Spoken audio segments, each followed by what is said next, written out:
Om Swastiastu, Om Awigenamastu, Namo Buddhaya.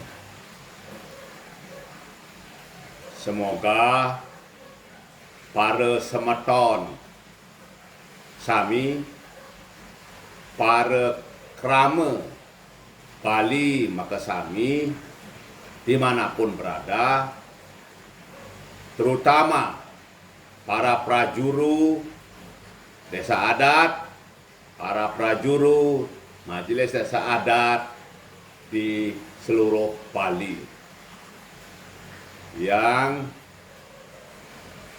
Ratu sebagai Pendeta Agung hormati, sayangi, dan cintai. Dumugi starte kepaice tuntunan oleh Ida Sang Hyang Widiwasa, Ista Dewata Sami Betara Kawitan Sami, kantos Sang Panca Maha Buta, Pertiwi Apah Teja Bayu Akasa. Dumugi Makasami starte bahagia miwah asing karya starte kepaice sida karya labda karya sida sidaning don. Akhir-akhir ini kelihatan ramai, banyak yang berkomentar tidak benar, keliru, atau bahkan tidak tepat tentang desa adat itu sendiri, tentang majelis desa adat itu, maupun tentang peraturan daerah Provinsi Bali tentang desa adat, yaitu peraturan daerah nomor 4 2019. Sebenarnya tidak banyak, tapi kelihatan ramai banyak. Sebenarnya mungkin hanya segelintir dari krama Bali yang berkomentar seperti itu. Tetapi karena diunggah di media sosial menjadi ramai dan kelihatan banyak. Kalau kita simak secara baik-baik, sebenarnya mereka-mereka yang berpendapat keliru, berpendapat salah, tidak tepat, itu mungkin maksudnya baik, ya, untuk mengkritisi mungkin. Tetapi sayang, pengetahuan mereka banyak yang tidak cukup, bahkan sangat tidak cukup. Tidak mengerti dengan desa adat itu sendiri, hakikat desa adat itu, dan ada juga yang tidak mengerti tentang hakikat otonomi desa adat. Atau mereka juga ada yang tidak mengerti kesemuanya, tetapi sudah berkomentar. Otonomi desa adat sebenarnya tidak hanya dimiliki oleh desa adat ini di dalam suatu sistem negara hukum, negara kesatuan Republik Indonesia. Bahkan setiap individu, setiap organisasi mempunyai otonomi. Individu mempunyai otonomi di dalam negara Indonesia ini, bahkan di dalam semua negara hukum di dunia ini. Misalnya,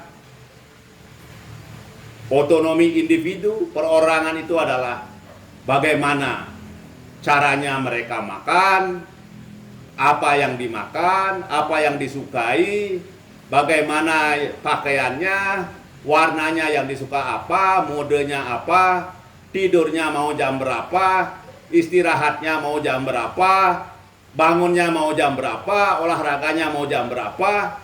Itu otonomi yang sering juga disebut hak asasi. Desa adat dan organisasi-organisasi lainnya pun semuanya mempunyai otonomi. Tetapi karena di dalam sistem negara hukum, otonomi tidak akan bisa dilaksanakan atau hak asasi tidak akan selalu bisa dilaksanakan secara bebasnya. Tetap bisa dibatasi, bahkan bisa dihilangkan sama sekali, dicabut sama sekali. Siapa yang membatasi, siapa yang mencabut, menghilangkan, itu negara yang berhak membatasi, mencabut, bahkan menghilangkan sama sekali. Seperti halnya misalnya penerapan sanksi pidana, hukuman penjara, hukuman seumur hidup, bahkan hukuman mati. Itu sudah berarti membatasi, menghilangkan, bahkan mencabut hak asasi secara keseluruhan. Hak hidupnya pun bisa dicabut oleh negara. Tetapi di dalam konsepsi negara hukum, hanya negaralah yang berhak membatasi, menghilangkan hak asasi dan otonomi baik individu maupun organisasi di dalam suatu tatanan sistem negara hukum. Desa adat tentunya mempunyai otonomi, dan otonomi itu tetap diakui oleh negara, karena otonomi desa adat tidak pernah bertentangan dengan daerah Bali, tidak pernah bertentangan dengan negara Kesatuan Republik Indonesia. Karena otonomi desa adat kebanyakan dan bahkan hampir semuanya merupakan tradisi yang turun-temurun yang memang mesti dihormati oleh baik Provinsi Bali, daerah Bali maupun negara Kesatuan Republik Indonesia. Di dalam hal ini misalnya, seperti menentukan keprajuruannya, ya, apakah kemudian akan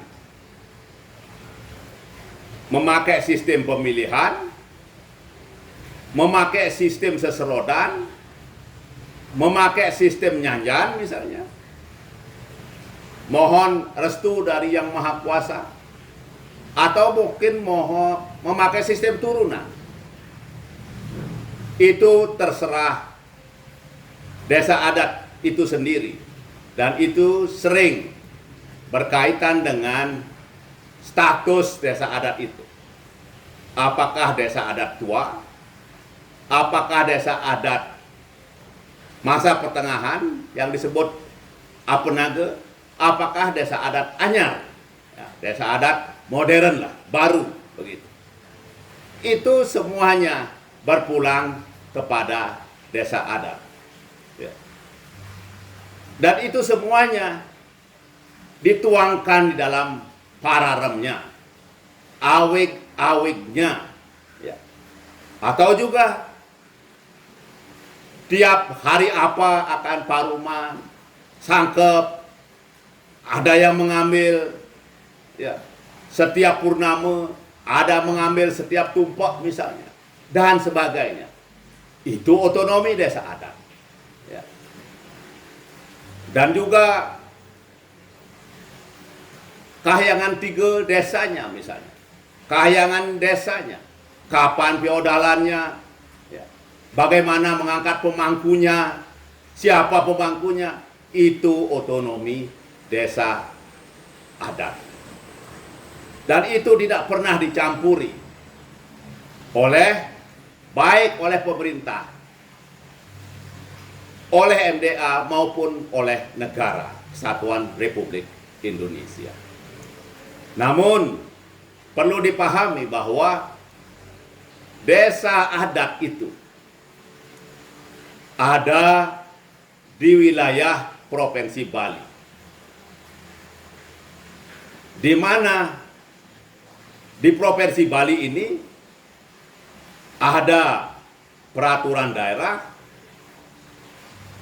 ada peraturan gubernur, ada juga peraturan undang-undang yang bersangkutan langsung dengan daerah Bali.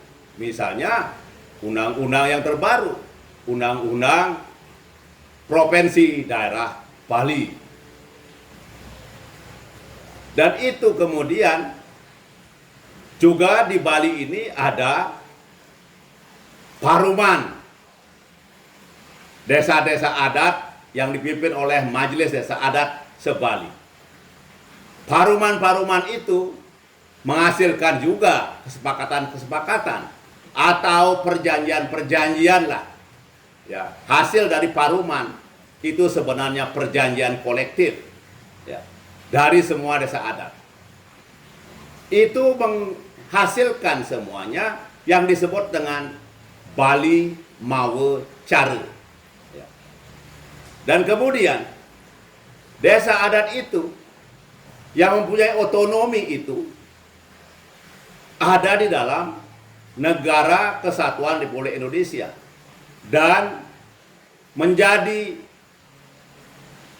sesuatu yang tak terpisahkan dari Negara Kesatuan Republik Indonesia, menjadi bagian dari Negara Kesatuan Republik Indonesia, sehingga desa adat itu pun ya, harus menyesuaikan, harus tunduk kepada Pancasila yang pertama. Yang kedua, Undang-Undang Dasar 1945, Bhinneka Tunggal Ika. Kemudian ada di bawahnya undang-undang, ada peraturan pemerintah, ada peraturan presiden, bahkan peraturan menteri. Yang semuanya itu juga mesti dihormati, mesti diikuti oleh desa adat. Karena desa-desa adat itu sendiri, baik lembaganya maupun kerama-keramanya, adalah anak-anak bangsa, bagian yang tidak terpisahkan dari Negara Kesatuan Republik Indonesia. Ini semuanya kemudian diistilahkan dengan negara mawa tata. Ya. Jadi negaralah yang membuat aturan-aturan, itu negara mawa tata. Aturan-aturan negara.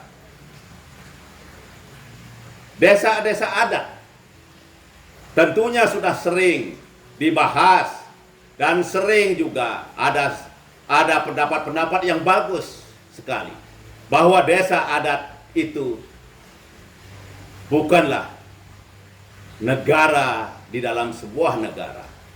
Organisasi-organisasi apapun di negara Indonesia ini bukanlah kemudian bisa menjelma sebagai negara di dalam negara. Otonomi, hak asasi, sekali lagi tidak bisa dilaksanakan dengan cara yang sebebas-bebasnya, tanpa batas. Ini konsepsi negara hukum, terutama negara hukum Indonesia. Lalu di mana letak kepentingan dan fungsinya Majelis Desa Adat? Letak dan fungsinya Majelis Desa Adat, disinilah letaknya, yaitu pada porsi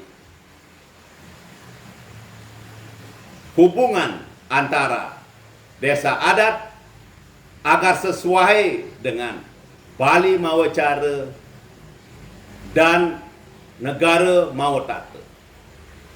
Agar desa adat itu keputusan-keputusannya, pararemnya, awik-awiknya, kebijakan-kebijakannya tidak bertentangan atau sesuai dengan peraturan-peraturan yang ada di Bali dan juga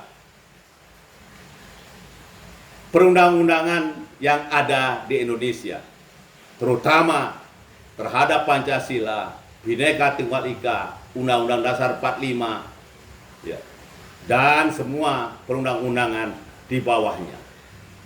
Inilah kemudian peran MDA. Sedangkan kembali bahwa otonomi desa adat tetap dihormati, ya, dihargai, dijaga dan dipelihara, ya, sepanjang otonomi desa adat itu dilaksanakan secara patut di dalam Bali Mawa Cara dan negara Mawa Tata. Inilah kemudian peran MDA yang fungsinya sebenarnya adalah untuk memberikan tuntunan, untuk memberikan pembinaan, untuk memberikan pengawasan, kontrol kepada desa-desa adat. Mengingat SDM di desa-desa adat jarang yang mempunyai kapasitas untuk memahami semua perundang-undangan yang berlaku, hukum-hukum yang berlaku, paham tata negara, paham politik, paham budaya, paham agama, paham adat istiadat, paham perda, dan sebagainya. Oleh karena itulah sangat butuh bantuan, binaan, bimbingan, tuntunan dari Majelis Desa Adat. Kemudian ada juga banyak pertanyaan. Kalau bilang pertanyaan ya bukan, kadang-kadang statement.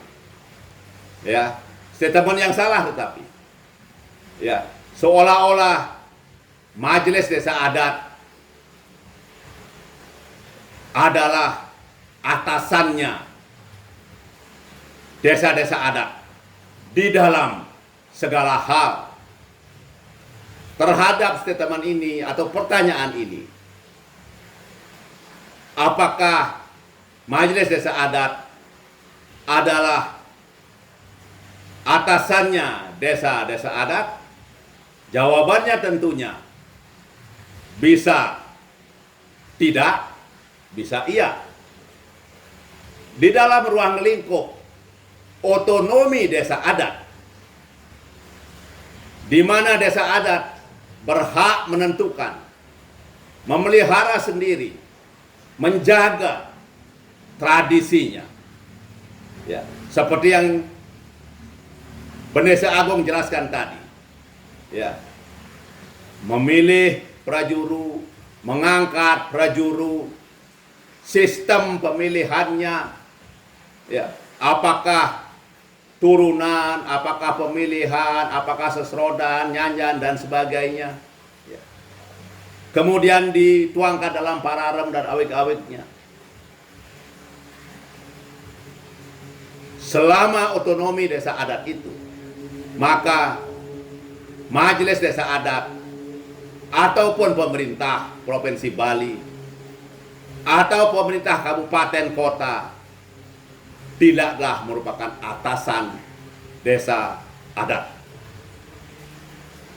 MDA pemerintah tidak pernah mengintervensi otonomi, hak-hak tradisional desa adat. Apakah itu desa adat tua, desa adat Apenaga, atau desa adat Anyar. Tetapi kalau dalam konteksnya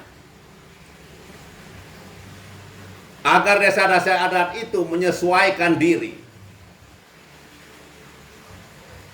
patut melaksanakan perundang-undangan yang berwaktu,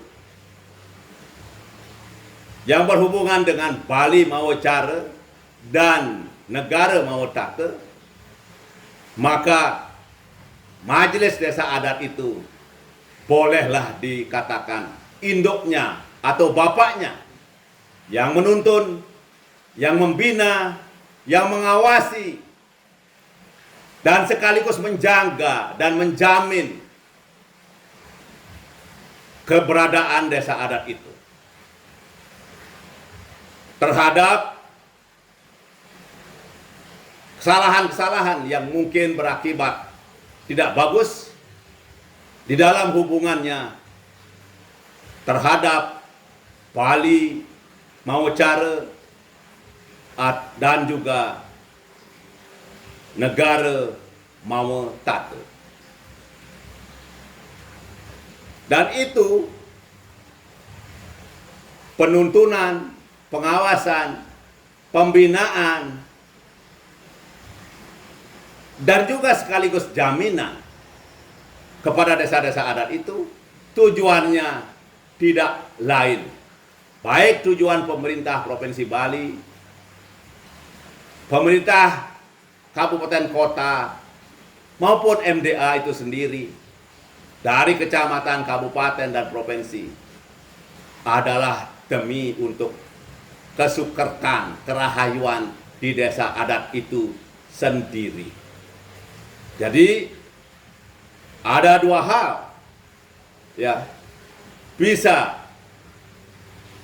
tidak sama sekali bukan menjadi atasannya di dalam hal desa mau cara, di dalam hal otonomi desa adat, tetapi menjadi bapaknya, induknya desa-desa adat di dalam hal Bali mau cara dan juga negara mau tata. Dan kemudian apa kemudian pentingnya, fungsinya adanya SK keprajuruan terhadap prajuru-prajuru yang sudah dipilih, diangkat oleh desa-desa adat itu sendiri.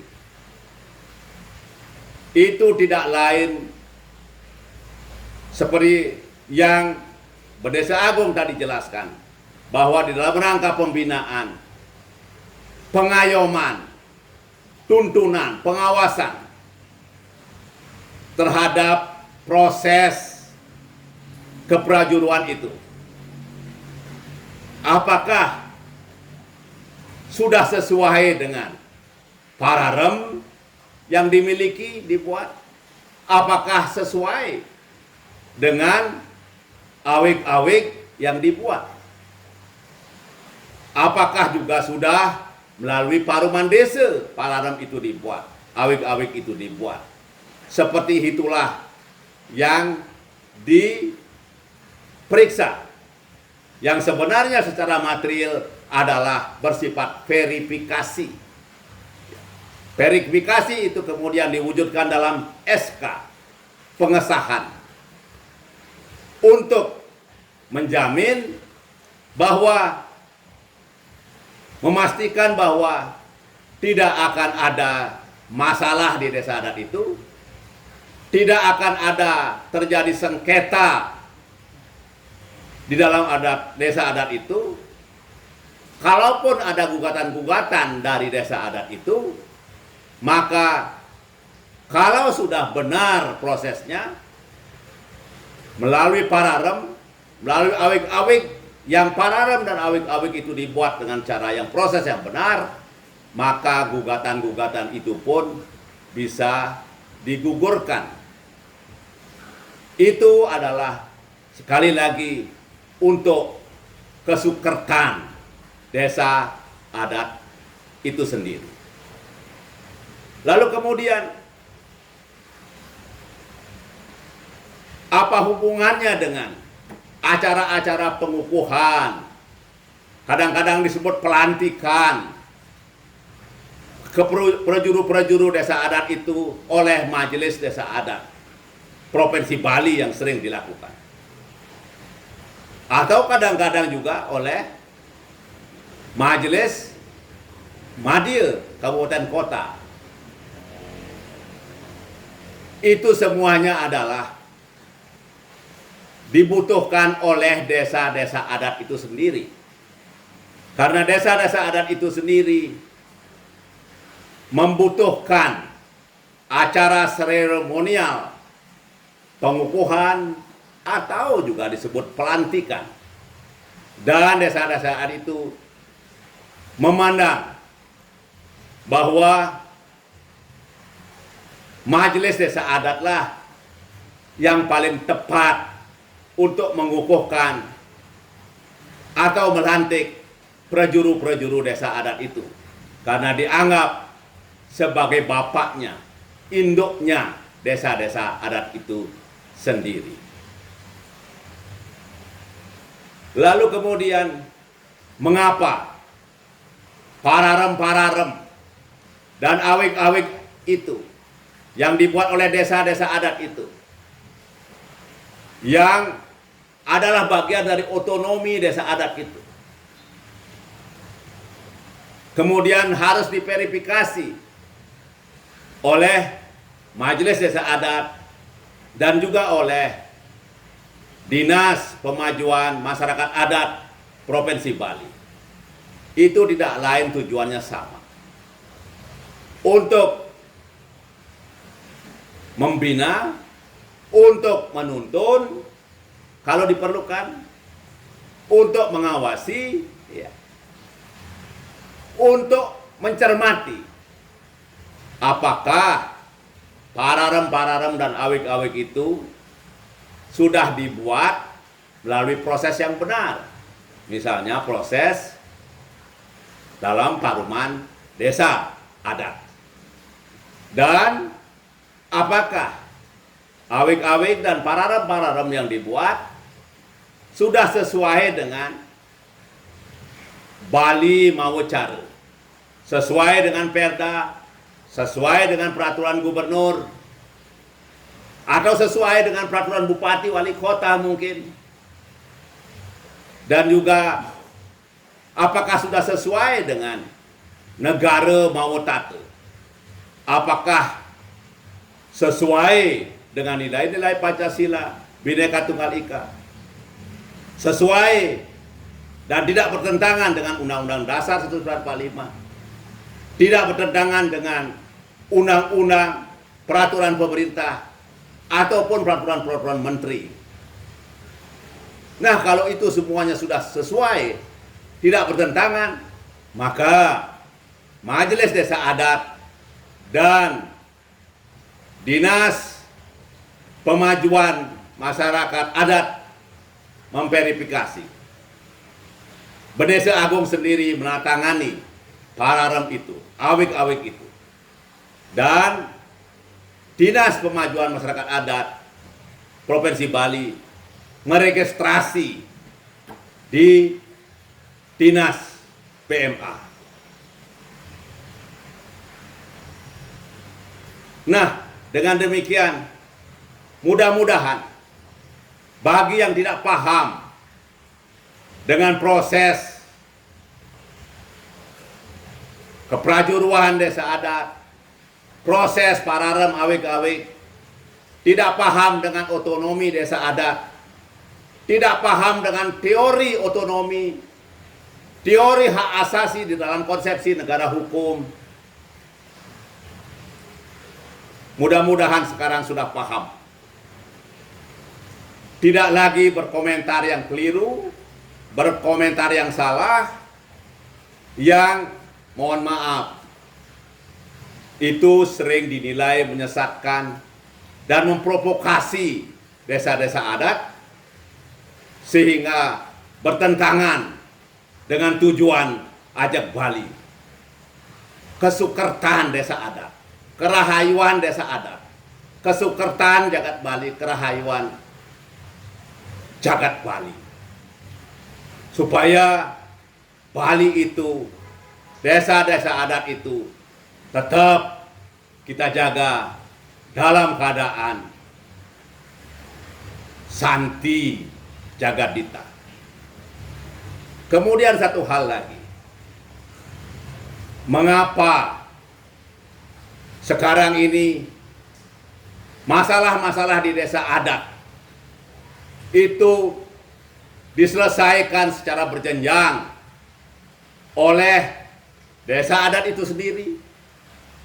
Kemudian kalau tidak selesai oleh majelis desa adat di kecamatan, tidak selesai, naik lagi oleh majelis desa adat kabupaten kota, tidak selesai lagi, maka finalnya akan diselesaikan dan diputuskan oleh majelis desa adat Provinsi Bali dengan menyelesaikannya dengan komprehensif, dengan jujur dan adil. Yang dipakai oleh menyelesaikan itu tentunya juga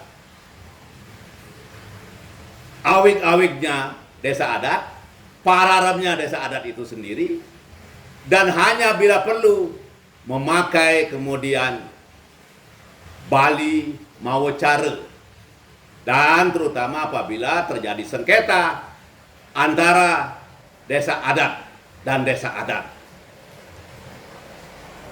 Tetapi kalau terjadi sengketa internal di desa adat itu, yang selalu dipakai adalah pararem desa adat itu sendiri, awik-awik desa adat itu sendiri yang akan dipakai oleh majelis desa adat. Tujuannya apa? Itu untuk melindungi adat istiadat kita, supaya tidak diintervensi oleh negara. Sebenarnya negara tidak mengintervensi, tetapi karena kita selama ini tidak mempunyai cara penyelesaian, maka setiap masalah di negara ini harus bisa diselesaikan.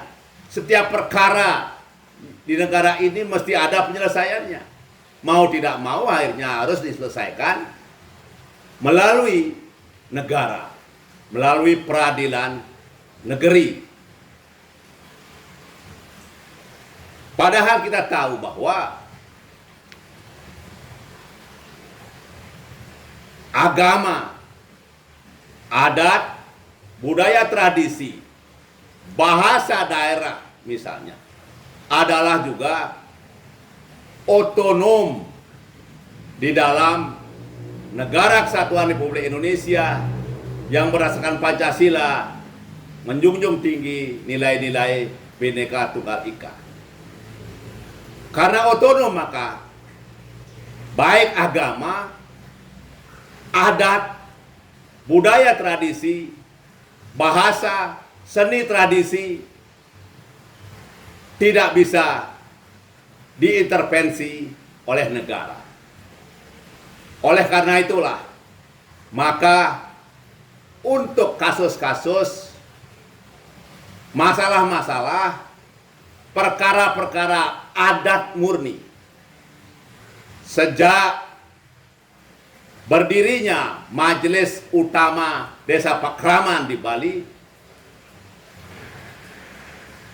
pada Februari 2004 yang lalu, pada saat itu sudah mulai dirintis untuk masalah-masalah, kasus-kasus, perkara-perkara adat murni diselesaikan oleh adat itu sendiri melalui kemudian baik di desa adat, kemudian oleh majelis kecamatan waktu itu, kemudian majelis Madya kabupaten kota waktu itu, dan juga oleh MUDP terakhir yang bersifat final dan binding.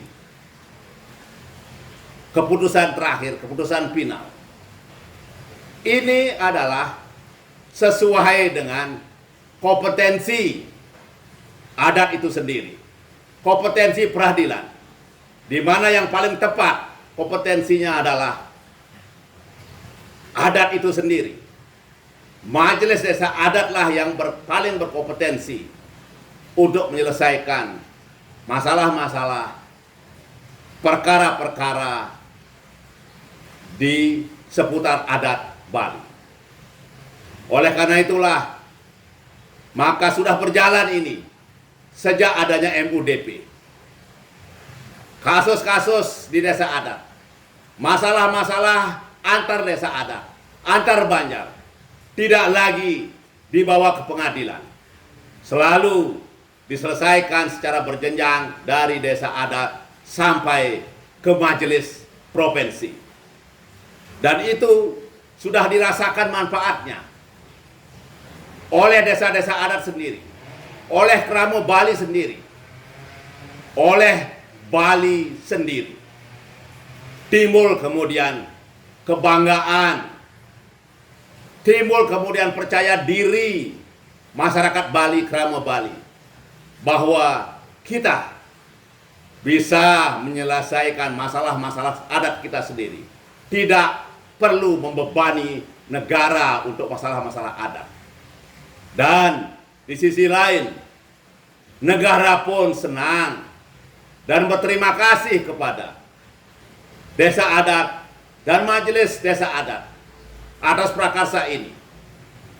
Ini dibuktikan dengan jurisprudensi pengakuan kepada keputusan-keputusan majelis desa adat yang final and binding itu. Dan kita rasakan memang sekarang, sampai sekarang manfaatnya.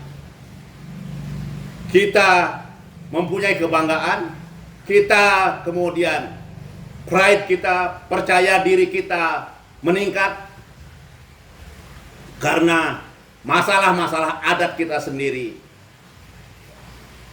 tidak diintervensi oleh negara. Dan oleh karena itulah, maka disinilah juga tempat atau linggihnya, fungsinya, kedudukannya Majelis Desa Adat Provinsi Bali. Dengan demikian, maka untuk kali ini kiranya sudah cukup penjelasan Berdesa Agung untuk seluruh masyarakat Bali, semua pihak, untuk Kramo Bali, dan juga untuk pihak-pihak yang tadinya tidak paham sama sekali tentang desa adat, tentang otonomi desa adat, tentang proses pararem, proses awik-awik, proses pemilihan pengangkatan prajuru, apa itu pengukuhan, apa itu pelantikan. Dan sebelum Ratu akhiri, Berdesa Agung sendiri sebenarnya juga selalu bahkan dikukuhkan oleh Gubernur Provinsi Bali. Padahal Berdesa Agung tidak berada di bawah Gubernur Provinsi Bali. Walaupun Berdesa Agung dan Majelis Desa Adat selalu mendukung dan selalu membantu, selalu bekerja sama dengan gubernur, siapapun gubernurnya, siapapun bupatinya, siapapun presidennya di Indonesia ini, maka Majelis Desa Adat, Bendesa Agung dengan prajurit-prajuritnya, desa adat siap pasti mendukung, menghormati, membantu dan bekerja sama. Dan juga sebagai pengetahuan tambahan bahwa pembinaan penyuratan pararem, awik-awik itu tidak saja dilaksanakan pada saat adanya Majelis Desa Adat atau MDA ini, tetapi juga sudah jauh sebelumnya sudah dilaksanakan oleh Bapak Gubernur pada saat periodenya Ide Bagus, Profesor Dr. Ide Bagus Mantre, yang dilaksanakan oleh MPLA dan BPLA. Kemudian dilaksanakan oleh Majelis Utama Desa Pakraman pada saat gubernurnya Dewa Ngadebrate dan Bapak Mangku Pastike. Kemudian oleh Majelis Desa Adat melalui Perda nomor 4 2019 oleh Majelis Desa Adat Provinsi Bali pada saat gubernurnya adalah Bapak atau Dr. Bapak Wayan Koster. Jadi demikian penjelasan Penglisir Agung Putra Sukaat sebagai Bendesa Agung. Semoga bermanfaat. Semoga ini mendapat pemahaman yang menjadikan desa-desa adat dan Bali itu sendiri semakin rahayu, semakin santi jagat dite. Ratu Sinap dengan Prama Santi, Ong Santi Santi Santi Ong Suksema.